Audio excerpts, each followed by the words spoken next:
إن الحمد لله نحمده ونستعينه ونستغفره ونعوذ بالله من شرور أنفسنا ومن سيئات أعمالنا من يهده الله فلا مضل له ومن يضلل فلا هادي له ونشهد أن لا إله إلا الله وحده لا شريك له أرسله بالحق بشيرا ونذيرا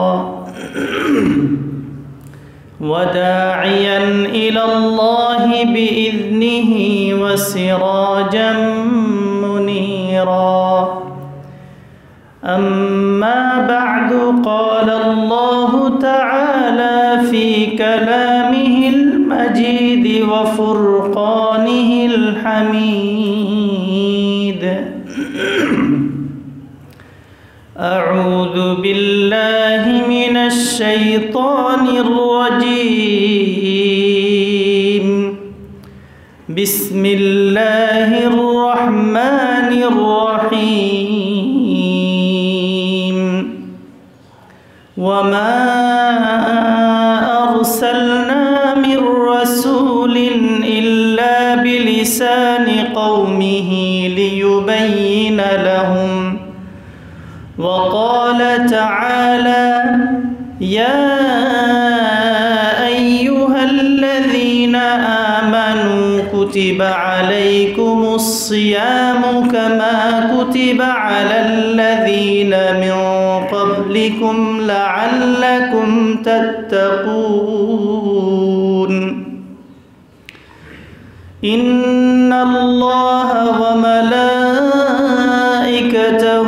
يصلون على النبي يا أيها الذين آمنوا صلوا عليه وسلموا تسليما اللهم صل على محمد وعلى آل محمد كما صليت على إبراهيم وعلى آل إبراهيم إنك حميد مجيد اللهم بارك على محمد وعلى آل محمد كما باركت على إبراهيم وعلى آل إبراهيم إنك حميد مجيد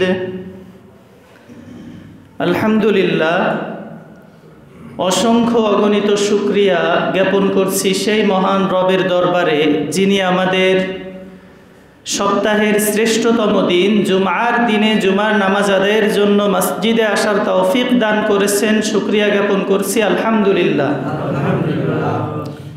মুহতারাম হাজিরিন, আজকে যেই দিনে আমরা মসজিদে উপস্থিত হয়েছি এই দিনে একটি বিশেষ দিবস রয়েছে। আজকে ফেব্রুয়ারি মাসের 21 তারিখ। এই দিন আন্তর্জাতিক মাতৃভাষা দিবস। বাংলা তারিখ 8 ফাল্গুন। তো এই মাতৃভাষা দিবস এবং শহীদ দিবস উপলক্ষে সংক্ষিপ্ত কিছু কথা বলে রমজানুল মুবারকের প্রস্তুতিমূলক কিছু কথা, কিছু আলোচনা পেশ করব ইনশাআল্লাহ।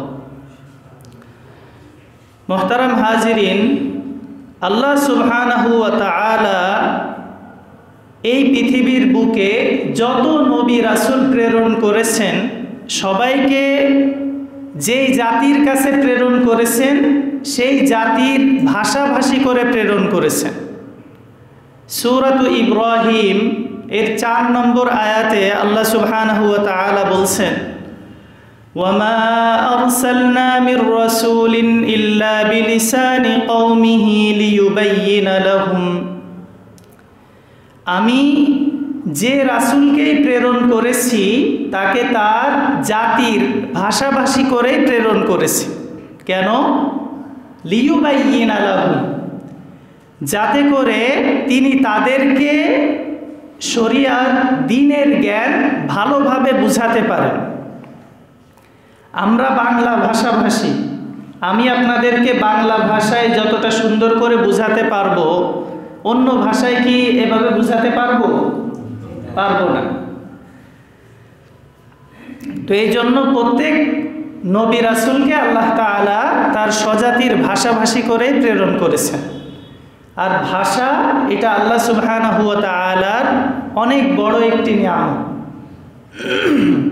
সূরাতুর রুম এর 22 নম্বর আয়াতে আল্লাহ সুবহানাহু ওয়া তাআলা বলছেন, وَمِنْ آيَاتِهِ خَلْقُ السَّمَاوَاتِ وَالْأَرْضِ وَاخْتِلَافُ أَلْسِنَتِكُمْ وَأَلْوَانِكُمْ, যে আল্লাহ সুবহানাহু ওয়া তাআলার নিদর্শনাবলীর অন্যতম নিদর্শন হলো ওয়াখতিলাফু আলসিনাতিকুম ওয়া আলওয়ানিকুম, তোমাদের ভাষা এবং বর্ণের বৈচিত্র্য।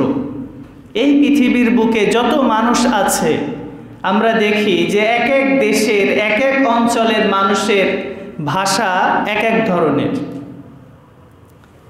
এরপরে এক এক এলাকার মানুষের বর্ণ, রং, গায়ের রং, এগুলো এক এক ধরনের হয়। এইগুলো হলো আল্লাহ তাআলার অন্যতম নিদর্শন, আল্লাহ সুবহানাহু ওয়া তাআলার নিদর্শন বলি। আর আল্লাহ তাআলার এই নিদর্শনাবলীর ভিতরে আমাদের জন্য রয়েছে শিক্ষার উপকরণ। আমাদের মাতৃভাষা বাংলা, তো বাংলা ভাষায় সুন্দরভাবে কথা বলতে পারা, নিজের মনোভাব ব্যক্ত করতে পারা, এটা আল্লাহ সুবহানাহু ওয়া তাআলার অনেক বড় অনুগ্রহ।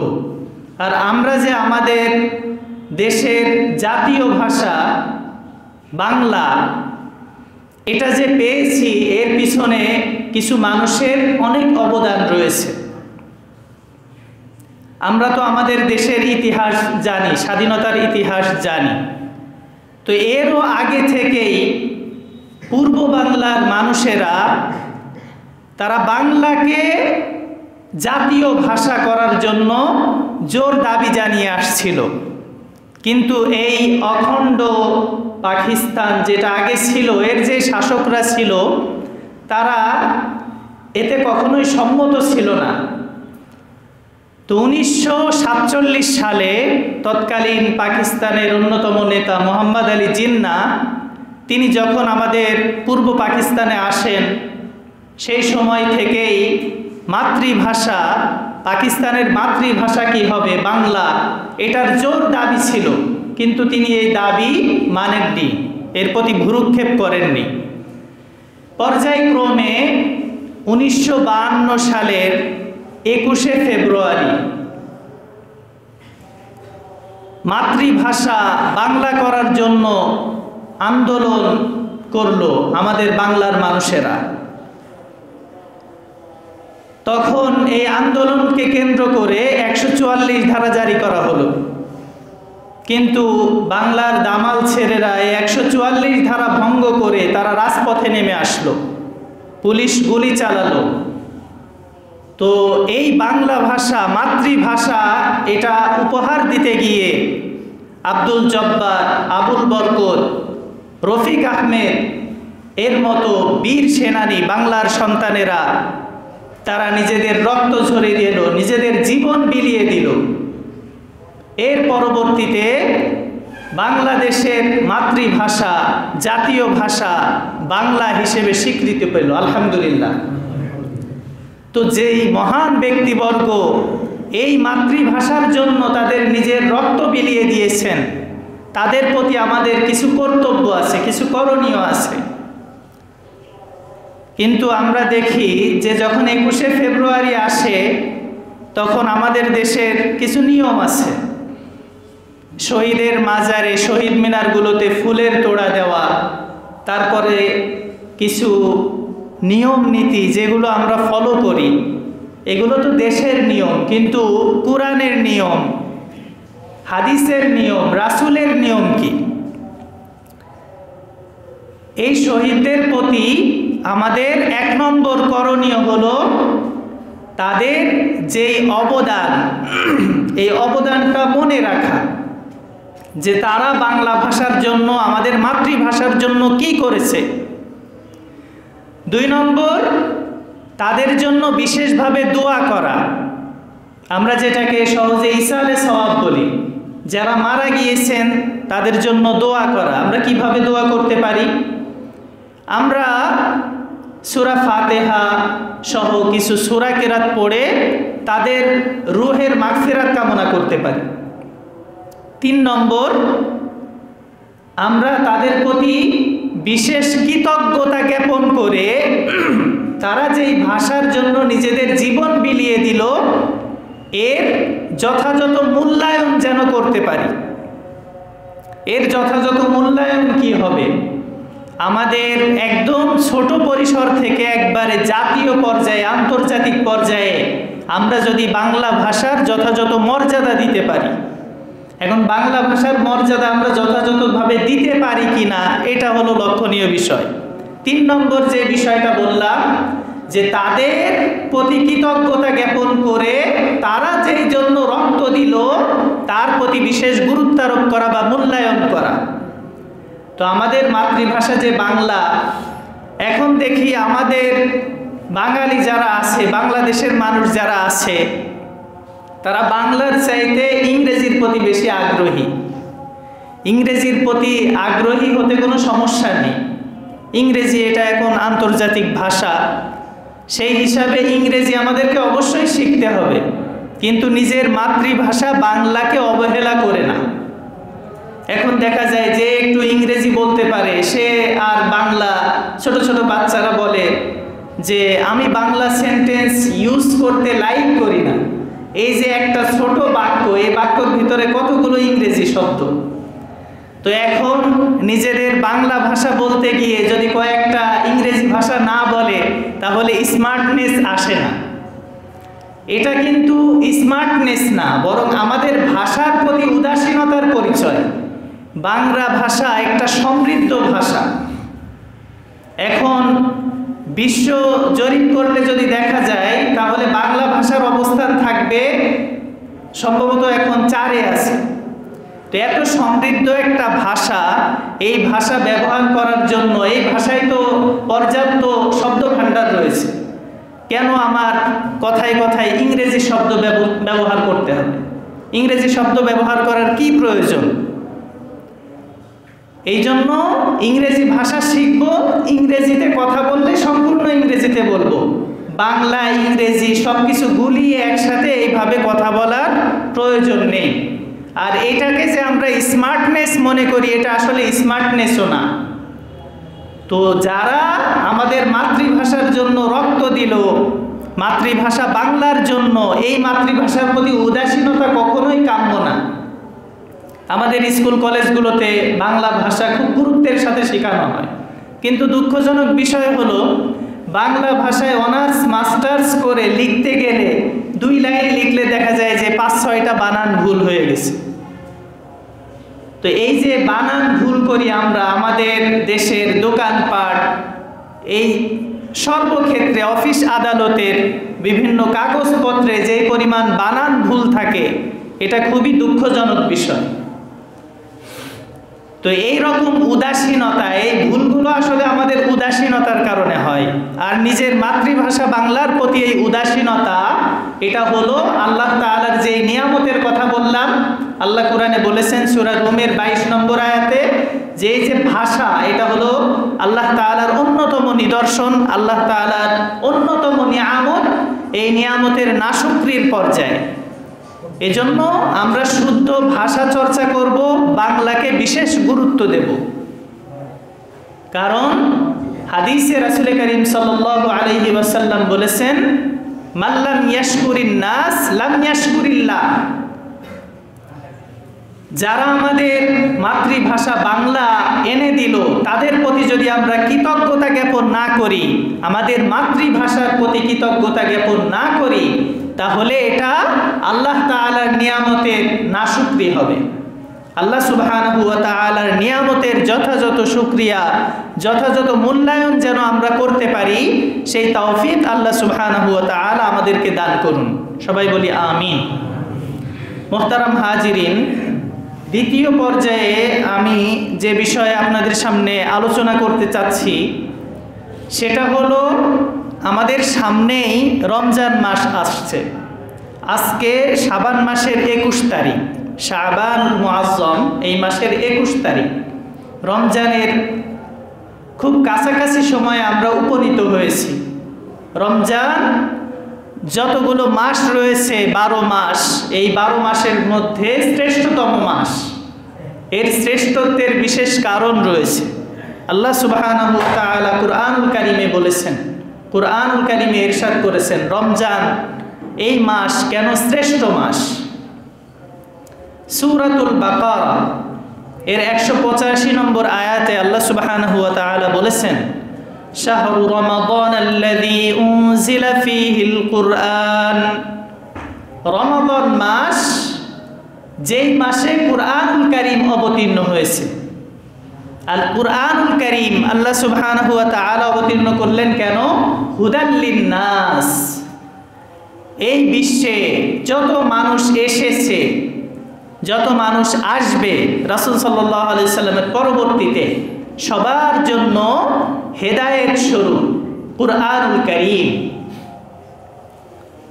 তো এই কুরআনুল কারীম অবতীর্ণ হয়েছে রমজান মাসে। আর এই রমজান মাসে রয়েছে লাইলাতুল কদর।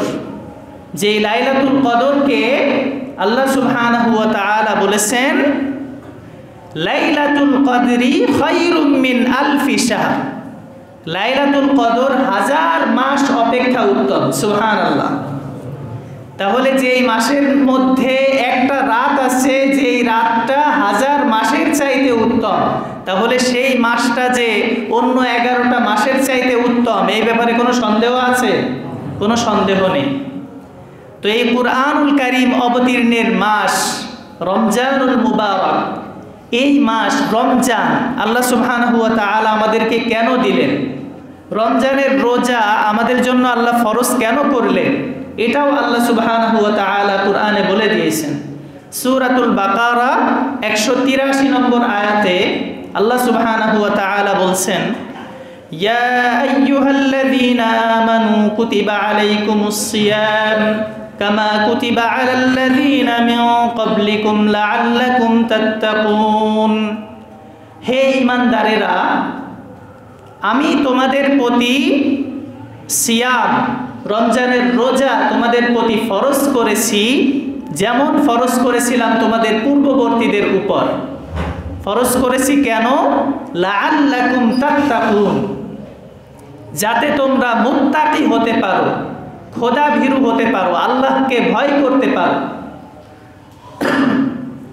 দেখেন, রমজানে আমরা রোজা রাখি, অনেক এমন সময় থাকে যে সময় আমরা একাকী থাকি, কেউ আমাকে দেখে না, প্রচণ্ড ক্ষুধা থাকে, তবুও আমরা কিন্তু কারো অগোচরে, মানুষের লোকচক্ষুর অন্তরালে গিয়ে কোনো কিছু খেয়ে নিজের ক্ষুধা নিবারণ করি না, বরং সেই সুবেহ সাদিক থেকে একবারে সূর্য অস্তমিত হওয়া পর্যন্ত আমরা যে রোজা রাখি, আমরা শরীয়তের নিষিদ্ধ কাজ থেকে বিরত থাকি, এটা একমাত্র আল্লাহর ভয়ে, আল্লাহকে ভয় করি। এই জন্যই তো আল্লাহ সুবহানাহু ওয়া তাআলার ভয় যেন আমাদের অন্তরে বদ্ধমূল হয়, এই জন্যই আল্লাহ তাআলা আমাদের উপরে রমজানের রোজা ফরজ করে দিয়েছেন। আর আল্লাহ তাআলাকে ভয় করলে, আল্লাহ তাআলাকে যদি কেউ যথাযথভাবে ভয় করতে পারে, পরিপূর্ণ মুত্তাকি হতে পারে, তার পুরস্কার কি? তার পুরস্কারও আল্লাহ তাআলা ঘোষণা করে দিয়েছেন। কুরআনুল কারীমে আল্লাহ তাআলা ইরশাদ করেছেন, ওয়ামান ইয়াত্তাকিল্লাহা ইয়াজআল লাহু মাখরাজা। যে ব্যক্তি আল্লাহ তাআলাকে ভয় করবে, আল্লাহ তাআলা তার জন্য পথ খুলে দেবেন। সুবহানাল্লাহ। আর তাকে কি করবেন? ওয়ারযুকুহু মিন হাইতু লা ইয়াহতাসিব। তাকে এমন জায়গা থেকে রিজিক দান করবেন যে সে কল্পনাও করতে পারে না। সুবহানাল্লাহ। এই পৃথিবীতে আমরা সবচাইতে বেশি যে জিনিসের প্রয়োজন অনুভব করি, যে জিনিসের জন্য আমাদের এত ছোটাছুটি, যেই জিনিসের জন্য আমাদের এত কর্মব্যস্ততা, সেটা কি? সেটা হলো অর্থের যোগান দেওয়া। নিজের জীবিকার তাগিদে আমরা এত ছুটি, এত চেষ্টা প্রচেষ্টা করি, এত বেশি পরিশ্রম করি। তো আল্লাহ সুবহানাহু ওয়া তাআলা বলেছেন, আল্লাহকে যদি কেউ যথাযথভাবে ভয় করে, তাহলে আল্লাহ সুবহানাহু ওয়া তাআলা তার এমন জায়গা থেকে রিজিকের ব্যবস্থা করবেন যে সে কল্পনাও করতে পারে না। এরপরে আল্লাহ সুবহানাহু ওয়া তাআলা কুরআনুল কারীমে অন্য স্থানে আল্লাহ তাআলা ইরশাদ করেছেন, আমাদেরকে তো একদিন মৃত্যুবরণ করতেই হবে, কিন্তু আমাদেরকে আল্লাহ তাআলা বলেছেন তাকওয়া অবলম্বন করে প্রকৃত মুমিন হয়ে তারপরে ইন্তেকাল করতে। আল্লাহ তাআলা বলছেন, ইয়া আইয়ুহাল্লাযীনা আমানুত্তাকুল্লাহা হাক্কা তুকাতি, হে ঈমানদারেরা, তোমরা যথাযথভাবে আল্লাহ তাআলাকে ভয় করো। ওয়ালা তামুতুন্না ইল্লা ওয়া আনতুম মুসলিমুন, আর প্রকৃত মুসলমান না হয়ে, পরিপূর্ণ মুসলমান না হয়ে তোমরা কেউ মৃত্যুবরণ করো না। অন্য আয়াতে আল্লাহ সুবহানাহু ওয়া তাআলা বলছেন, ওয়াত্তাকু ইয়াওমান তুরজাউনা ফীহি ইলাল্লাহ সুম্মা তুওয়াফফা কুল্লু নাফসিম মা কাসাবাত ওয়া হুম লা ইউজলামুন। তোমরা ওই দিনকে ভয় করো যেদিন তোমাদেরকে আল্লাহ তাআলার কাছে ফিরিয়ে নেওয়া হবে। একদিন আসবে যেদিন আমাদের সবাইকে আল্লাহ তাআলার সামনে উপস্থিত করা হবে। ওই দিনকে আল্লাহ তাআলা বলছেন ভয় করার জন্য। সেই দিনে কি হবে? সেই দিনে আল্লাহ সুবহানাহু ওয়া তাআলা বলছেন, তুম্মা তুওয়াফফা কুল্লু নাফসিম মা কাসাবাত ওয়া হুম লা ইউজলামুন। তোমরা এই পৃথিবীর বুকে যা করেছিলে, ভালো মন্দ, এগুলো পূর্ণ মাত্রায় তোমাদেরকে বুঝিয়ে দেওয়া হবে, তোমাদের প্রতি বিন্দু পরিমাণ জুলুম করা হবে না। তাহলে এই জমিনের উপরে বসে বসে, জমিনের উপরে থেকে আমরা যা কিছু করছি, জাররা পরিমাণ, বিন্দু পরিমাণ হলেও আল্লাহ তাআলা এগুলোকে আমাদের সামনে উপস্থিত করবেন। এখন আমাদের ভেবে দেখার বিষয় হলো যে আমরা কি কাজ করেছি, আমাদের এই জীবনে কতটুকু ভালো কাজ করেছি আর কতগুলো মন্দ কাজ করেছি। এজন্য আল্লাহ বলছেন ওই দিন উপস্থিত হওয়ার আগেই ওই দিনকে তোমরা ভয় করো। ওই দিনকে ভয় করে, আল্লাহ তাআলাকে ভয় করে, আল্লাহ তাআলার নিষিদ্ধ বিষয় থেকে তোমরা বিরত থাকো। এটাই হলো তাকওয়া। যে মুত্তাকি হবে সে মানুষের সামনে থাকুক, মানুষের অন্তরালে থাকুক, লোকচক্ষুর আড়ালে থাকুক, সর্ব অবস্থায় আল্লাহর ভয় তার অন্তরে থাকবে। আর রোজা আমাদের উপরে ফরজ করা হয়েছে এই আল্লাহর ভয় জাগ্রত করার জন্যই। রমজান মাস বিশেষ ফজিলাত, এই মাসের ফজিলাত অন্য হাদিসে রাসূল করিম সাল্লাল্লাহু আলাইহি ওয়াসাল্লাম বলছেন, ইযা জাআ রমাদান ফুতিহাত আবওয়াবু জান্নাহ। যখন রমজান মাস উপস্থিত হয় তখন জান্নাতের দরজাগুলোকে খুলে দেওয়া হয়। সুবহানাল্লাহ। ওয়াগুল্লিকাত আবওয়াবু জাহান্নাম, জাহান্নামের দরজাগুলোকে বন্ধ করে দেওয়া হয়। অসুফিদাতিশ শায়াতিন, আর শয়তানগুলোকে শিকল আবদ্ধ করা হয়, শিকল দিয়ে বেঁধে রাখা হয়। সুবহানাল্লাহ। তাহলে এই রমজানের সম্মানে আল্লাহ তাআলা কি করেন? জান্নাতের দরজাগুলো খুলে দেন, জাহান্নামের দরজা বন্ধ করে দেন, শয়তানকে আবদ্ধ করে রাখেন। তো এই রমজান আমাদের সামনে আসছে, রমজান কুরআনুল কারীম অবতীর্ণের মাস।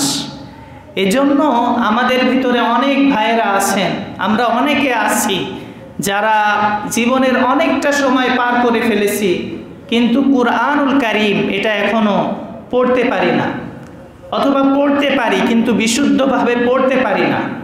এজন্য এই রমজানে আমাদের কাজে লাগানো উচিত। রমজানের প্রস্তুতি নিয়ে আমরা রমজানের প্রস্তুতি নিই কীভাবে?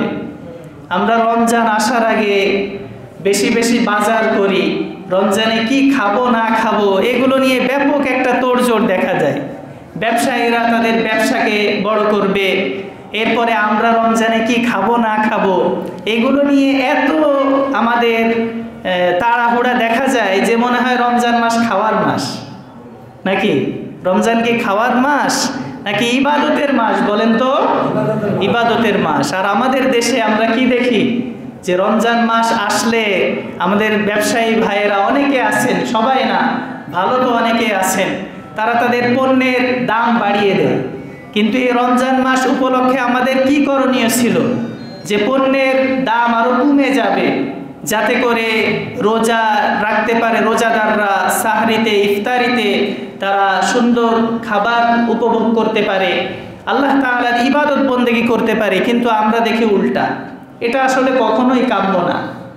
রাসূল করিম সাল্লাল্লাহু আলাইহি ওয়াসাল্লাম হাদিসে ইরশাদ করেছেন যে আত-তাজিরুস সাদুকুল আমিন মা'আন নাবিয়্যিনা ওয়াস সিদ্দীকিনা ওয়াশ শুহাদা'i ওয়াস সালিহিন। সৎ বিশ্বস্ত ব্যবসায়ী তারা কিয়ামতের ময়দানে নবীদের সাথে থাকবে, শহীদদের সাথে থাকবে, সৎ ব্যক্তিদের সাথে থাকবে। সুবহানাল্লাহ। তাহলে কত ফজিলতপূর্ণ একটা বিষয়। এজন্য ব্যবসা করলে রাসূলের নিয়মে, রাসূল যেভাবে বলেছেন সেই নিয়মে আমরা ব্যবসা করব। তাহলে আল্লাহ সুবহানাহু ওয়া তাআলা আমাদের ব্যবসায় বরকত দিবেন। তো রমজানুল মুবারক যেই কথাটা বলছিলাম, বিশেষভাবে আমরা যারা কুরআনুল কারীম পড়তে পারি না অথবা পড়তে পারি বিশুদ্ধভাবে পড়তে পারি না, তারা কুরআনুল কারীম এখন থেকে একটা রুটিন করে নিয়ে শেখার চেষ্টা করব। দেখেন, হিসাব করলে আমার জীবন থেকে কতগুলো রমজান চলে গেল। 20টা রমজান চলে গেল, 25টা, কারো আরো বেশি রমজান চলে গিয়েছে। কিন্তু যেই রমজান মাসে কুরআনুল কারীম অবতীর্ণ হলো, সেই কুরআনুল কারীম আমি এখনো পড়তে শিখলাম না। তাহলে আমরা আল্লাহ তাআলার যে বিধান, আল্লাহ তাআলার ইবাদতের যে মজা, এটা আমরা কিভাবে লাভ করব? আর যারা আমরা কোরআন পড়তে পারি তাদের প্রতি আহ্বান থাকবে কোরআনের অর্থটা বুঝে বুঝে পড়ার চেষ্টা করবেন। তাহলে দেখবেন আপনার ভিতরে ওই যে আল্লাহর ভয়, আল্লাহ যেখানে জাহান্নামের কথা বলেছে ওই আয়াতগুলো যখন পড়বেন তখন দেখবেন আপনার চোখ দিয়ে পানি বের হবে।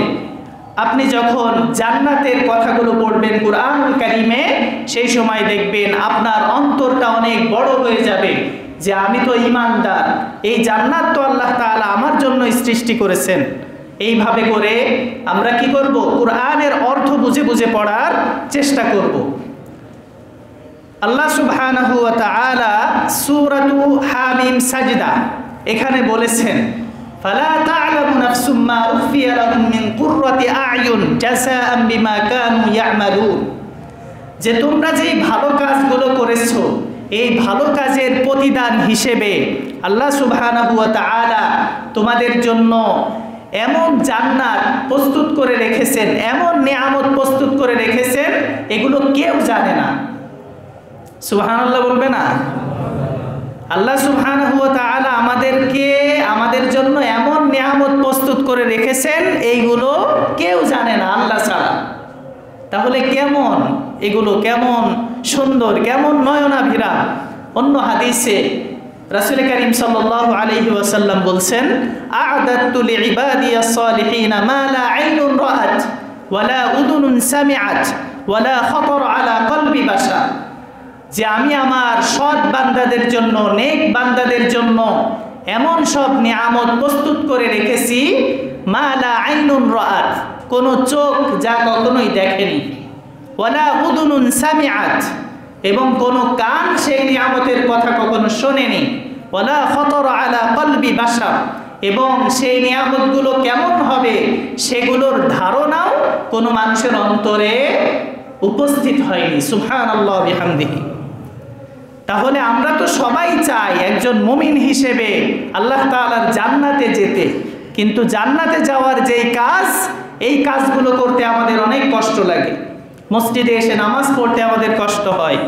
রমজানে অনেকে এখন রোজাদারের সংখ্যা কমে যাচ্ছে, বলে আমার তো অনেক কাজ, আর রমজানের দিন অনেক বড় হয়ে যাচ্ছে, রোজা রাখতে কষ্ট হয়। ছেলেকে মেয়েকে রোজা রাখতে দেয় না, রোজা রাখার বয়স হয়ে গেছে, বলে আমার ছেলের শরীর শুকায় যাবে, আমার মেয়ের চেহারাটা খারাপ হয়ে যাবে, এই জন্য থাক মা, তোমার রোজা রাখা লাগবে না। এইভাবে করে আপনারা যেই বাচ্চাদেরকে প্রশ্রয় দিচ্ছেন, কিয়ামতের ময়দানে ওর কাছে যখন আল্লাহ হিসাব চাবে তখন বলবে, আল্লাহ আমার মা আমাকে রোজা রাখতে দেয়নি, আমার বাবা আমাকে রোজা রাখতে দেয়নি। তখন নিজের হিসাব দেবেন নাকি ওই ছেলে মেয়ের এই কথাগুলোর বোঝা আপনার মাথায় নেবেন। এজন্য আল্লাহ তাআলা কোরআনে বলেছেন, লা ইউকাল্লিফুল্লাহু নাফসান ইল্লা উসআহা, যে আল্লাহ তাআলা কোনো বান্দাকে এমন বোঝা চাপিয়ে দেন না যেটা বহনের শক্তি তার নেই। এইরকম জুলুম আল্লাহ তাআলা করবেন না।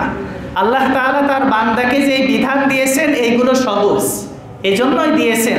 আল্লাহর চাইতে দয়াবান, আল্লাহর চাইতে মায়া আমাদেরকে কি আর কেউ করে বলেন? কেউ করে? তাহলে এই যে আমরা সন্তানের প্রতি যে মায়া দেখাই, এটা আসলে মায়া না, এটা জুলুম। এই জন্য এরকম জুলুম কেউ করবেন না। সন্তানের যখন বয়স হবে নামাজের আদেশ করবেন, রোজা রাখতে বলবেন, উৎসাহিত করবেন, যাতে করে সে প্রাপ্তবয়স্ক হলে আর কখনো শরীয়তের কোনো বিধিবিধান সে ছেড়ে না দেয়। এজন্য যে আলোচনাগুলো আমরা করলাম পবিত্র রমজানুল মুবারক উপলক্ষে, রমজানের যেই শিক্ষা, রমজানের যেই প্রস্তুতি, ইবাদতের বসন্ত বলে রমজান। অন্য মাসে যে ইবাদত করলে যে পরিমাণ সওয়াব হয়, রমজানে তার চাইতে বেশি সওয়াব আল্লাহ তাআলা আমাদেরকে দান করেন। এই জন্য রমজান মাসে কিয়ামুল লাইল করব, তারাবি পড়ব, কুরআন শুনব, নিজেরা বেশি বেশি তেলাওয়াত করব, নিজের পরিবারের লোকদেরকে উৎসাহ দেব এবং একে অন্যের প্রতি সহযোগিতামূলক মনোভাব লালন করব। যার যেইভাবে মানুষের সেবা করার সুযোগ হয় সেইভাবে করে আমরা সেবা করব।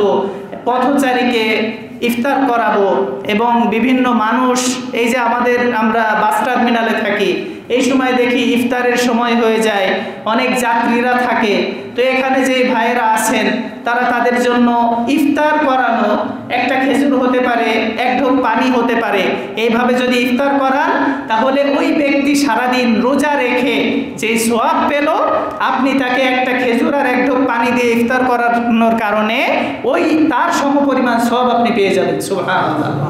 তাহলে এই সুযোগ হাতছাড়া করা যাবে না। প্রতিদিন আপনার নিয়ত থাকবে আপনি যেখানে ইফতার করেন সাথে একজনকে ইফতার করাবেন। বাড়ি ইফতার করলে পাশের বাসায় সামান্য ইফতার পাঠাবেন। এইভাবে করে আমাদের সম্পর্কগুলো দৃঢ় হবে। একটি জাতি হিসেবে আমরা সমৃদ্ধ একটি জাতি হতে পারবো এবং আমাদের যে ইতিহাস ঐতিহ্য আছে এগুলোকে আমরা বিশ্বের দরবারে আরো সুন্দরভাবে উপস্থাপন করতে পারবো। এতক্ষণ যাবত যে কথাগুলো বলা হলো, আল্লাহ সুবহানাহু ওয়া তাআলা এই কথাগুলোর উপরে আমাদেরকে যথাযথভাবে আমল করার তৌফিক দান করুন। আমিন। ওয়া আখিরু দাওয়ানা আলহামদুলিল্লাহি রাব্বিল আলামিন।